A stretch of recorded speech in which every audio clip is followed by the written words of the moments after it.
আজকে আমার ভিডিওটি পশ্চিমবাংলার সাধারণ মানুষের স্বার্থে। পশ্চিমবাংলার ভোটারদের ভোট নিয়ে পশ্চিমবাংলা বিধানসভায় 294 জন বিধায়ক পৌঁছান।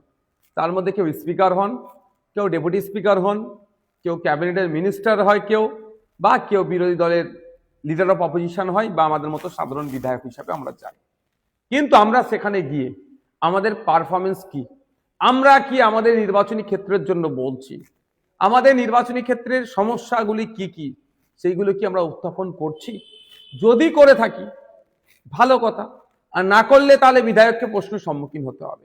এই প্রশ্নের সম্মুখীন কিভাবে আপনারা করবেন বা বিধায়করা কিভাবে হবে, যদি সাধারণ মানুষই না জানতে পারে, তাদের বিধায়ক পশ্চিমবাংলা বিধানসভাতে গিয়ে যেখানে আইন তৈরি হয়, যেখানে আইনের সংশোধনী হয়, যেখানে কোশ্চেন উত্তরের পর্ব থাকে, যেখানে মেনশন পর্ব থাকে, যেখানে 0 আওয়ার বলে একটা সময় থাকে, সেই এতে এইগুলো ইউটিলাইজ করছে কি করছে না, না মাসের শেষে 1,21,000 সামথিং টাকা নিয়ে বাড়ি চলে আসছে, এটা তো দেখা দরকার।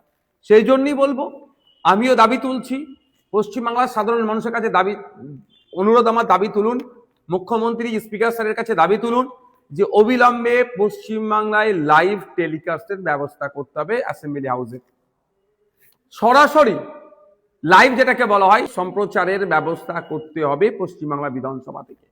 আপনারা পশ্চিমবাংলার কেউ ভাঙড়, ক্যানিং, মন্দিরবাজার, বারাবণী, বিনপুর, পুরুলিয়া, দার্জিলিং, পশ্চিমবাংলার যে কোনো প্রান্তের মানুষ দেখতে পাবেন তার বিধায়ক আইনসভার মধ্যে গিয়ে তাদের জন্য কি বলছেন, রাজ্যের জন্য কি বলছেন, রাজ্যবাসীর জন্য কি বলছেন, বাংলাকে এগিয়ে নিয়ে যাওয়ার জন্য কি কি প্রস্তাব রাখছেন বা কি আলোচনায় অংশগ্রহণ করছেন দেখতে পাবেন।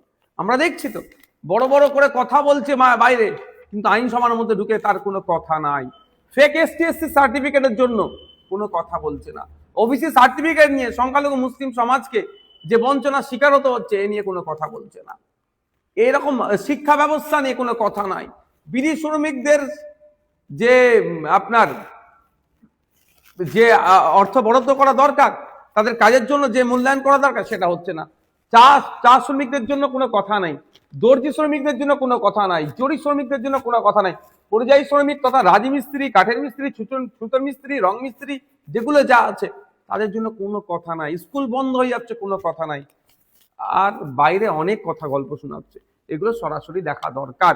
সেই জন্যই সাধারণ মানুষকে বলবো, আপনারা দাবি তুলুন। কারণ আমরা জানি সুপ্রিম কোর্ট, দেশের সর্বোচ্চ বিচারালয়, সুপ্রিম কোর্টেও লাইভ চলছে, কলকাতা হাইকোর্টে লাইভ চলছে, বিভিন্ন জায়গাতে, সর্বোপরি ভারতবর্ষের বিভিন্ন রাজ্যে লাইভ চলে বিধানসভাতে, সর্বোপরি লোকসভা, রাজ্যসভা, দেশের যেখানে আইন তৈরি হয়, আইনের সংশোধনী হয়, আইন, সেই জায়গাতে দেশের আইনসভাতেও লাইভ চলছে। লোকসভা, রাজ্যসভা দু জায়গাতেই লাইভ চলে। তাহলে আমাদের পশ্চিমবাংলা বিধানসভায় কেন লাইভ চলবে না? এই দাবিটা পশ্চিমবাংলার নাগরিককে তুলতে হবে। অবিলম্বে রাজ্যের মুখ্যমন্ত্রী এবং রাজ্যের স্পিকার স্যারের কাছে আপনারা আওয়াজ তুলুন যে এইটা বাস্তবায়ন করতে হবে। কারণ লাইভ চললে আমি মনে করি এটা স্বচ্ছতা আরো বেশি আসবে, ডেমোক্রেসি আরো বেশি স্ট্রং হবে, কোনো ক্ষতি হবে না। বরঞ্চ যারা মন্ত্রী, যারা বিধায়ক, আমাদের মতো যারা নির্বাচিত হয়েছেন মানুষের ভোটে, তারা তাদের নির্বাচনী ক্ষেত্রে সমস্যাগুলো তুলে ধরছে কি ধরছে না জানতে পারবেন।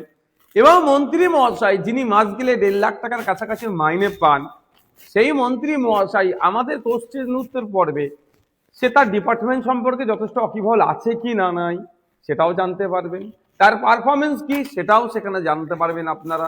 এবং বিধায়করা, আমি বলছি কোড আনকোড, অনেক বিধায়ক সারা বছর তারা একটাও না কোশ্চেন করে চুপ করে বসে থাকে, আর মাসের শেষে 1,21,000 টাকা নিয়ে চলে যায়। তাহলে যে বিধানসভা থেকে নির্বাচিত হয়ে আসলো, সেই বিধানসভার দুরবস্থার কথাটুকু একটু বলবে না এসে? তাই তাই তাই অনুরোধ করছে এটাই সাধারণ মানুষের কাছে যে আপনারা আওয়াজ তুলুন। আমি আওয়াজ তুলছি, সাধারণ মানুষকে আওয়াজ তুলতে হবে। অবিলম্বে স্বচ্ছতা আনার জন্য পশ্চিমবঙ্গ বিধানসভাতে লাইভ টেলিকাস্টের ব্যবস্থা করতে হবে, সহজ ভাষায় লাইভ টিভির ব্যবস্থা করতে হবে।